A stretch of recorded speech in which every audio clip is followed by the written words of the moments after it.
Χρήστες αναβολικών ουσιών μίλησαν στην Κέλη Χινοπόρου. Αυτό είναι ένα φάρμακο που σε πρίζει.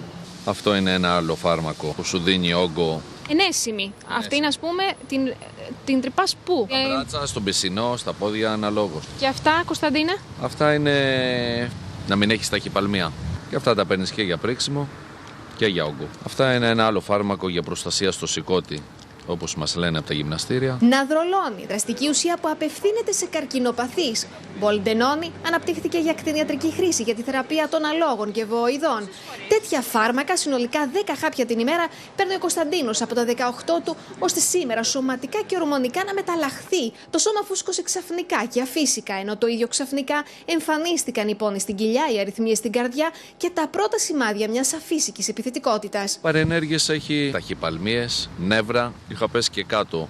Είχα χάσει το φως μου και πήρα τηλέφωνο το γυμναστή μου και μου είπε δεν είναι κάτι το ανησυχητικό. Ο Γιάννης Τσαγκαράκης υπήρξε πρωταθλητής σωματικής διάπλασης. Σήμερα οργανώνει στην Κρήτη αγώνες bodybuilding.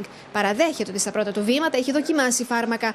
Σήμερα παλεύει όμως, όπως λέει, για το αντίθετο, ώστε να γλιτώσει παιδιά από τις σοβαρές παρενέργειες των αναβολικών. Πήρα κάποιες ουσίες, δεν με επηρεάσανε αρνητικά, ευτυχώς. Δεν το συνιστώ σε καμία περίπτωση στα παιδιά που μας ακούνε. Πόσο εύκολα μπορεί να βρει κανείς? Με το πάτημα ενός κουμπιού στο ίντερνετ.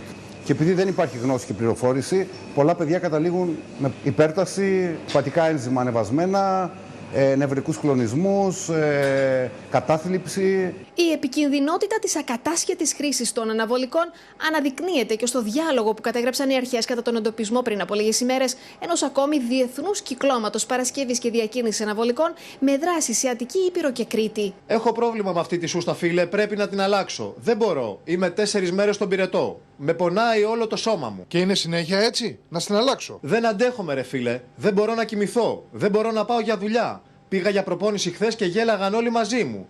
Είμαι με ένα πόδι, ρε φίλε. Το άλλο δεν μπορώ να το κουνήσω. Έχει μουδιάσει όλο και με πονάει κάτω στη φλέβα.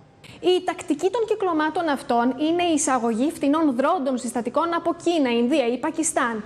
Συσκευάζονται σε κρυφές αποθήκες και αργότερα είτε ένα μέρος αυτού εξάγεται στην Ευρώπη, είτε καταλήγει σε γυμναστήρια και σε κρυφά ράφια καταστημάτων με συμπληρώματα διατροφής. Πόσον είχες τέτοιες παρενέργειες, γιατί να συνεχίζεις να παίρνεις? Συνεχίζω και παίρνω γιατί μου αρέσει αυτό που βλέπω το αποτέλεσμα. Όταν έχεις μπει σε αυτόν τον κύκλο, είναι και αυτό σαν τα ναρκωτικά. Το θες.